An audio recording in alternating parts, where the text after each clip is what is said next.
Assalamu alaikum wa rahmatullahi ta'ala wa barakatuhu. Barkanmu da warhaka, barkanmu da wannan lokaci. To a yau za mu nuna muku yadda za ku yi magana da kowane irin yare a faɗin duniya daga cikin manya-manyan yarukan duniya. To yadda ake dai ba wani abu ake yi ba, illa wani application ne ake amfani da shi wanda ake ɗaukowa a Play Store mai suna Google Translator.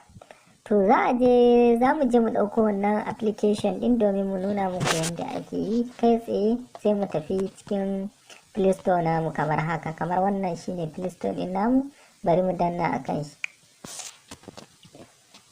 To kai tsaye muna shiga ciki sai mu je gurin searching, gurin nan gashi nan. Bari mu rubuta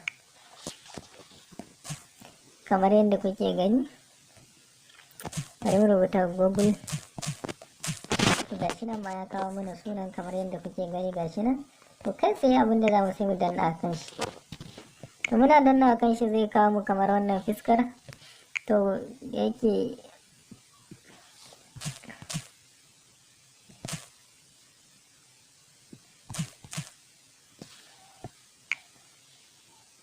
kai tsaye zai kawo mu kamar cikin wannan fiskar. So muna zuwa sai mu je mu fara aiki. Sai ku ɗauko shi, ni na riga na ɗauko nawa.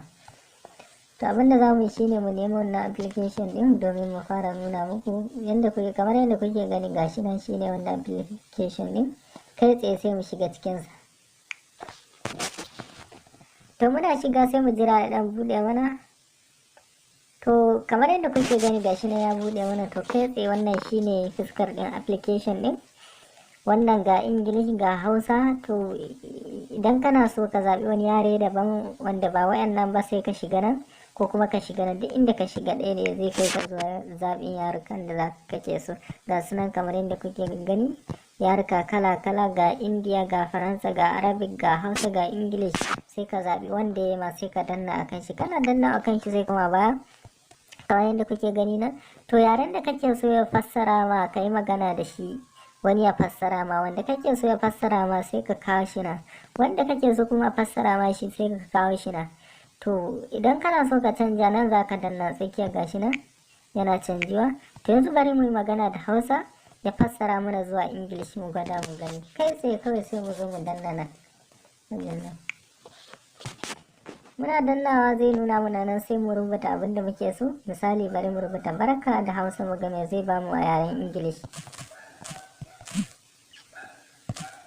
To kai tsaye kamar yadda kuke gani gashi nan mun rubuta. Gashi nan ya ba mu hello. Gashi nan kamar yadda kuke gani. To idan kana so ya karanta maka ka ji me yake nufi sai ka faɗi ana, ka danna ana. Hello. Kana danna gashi nan yayi magana. Hello.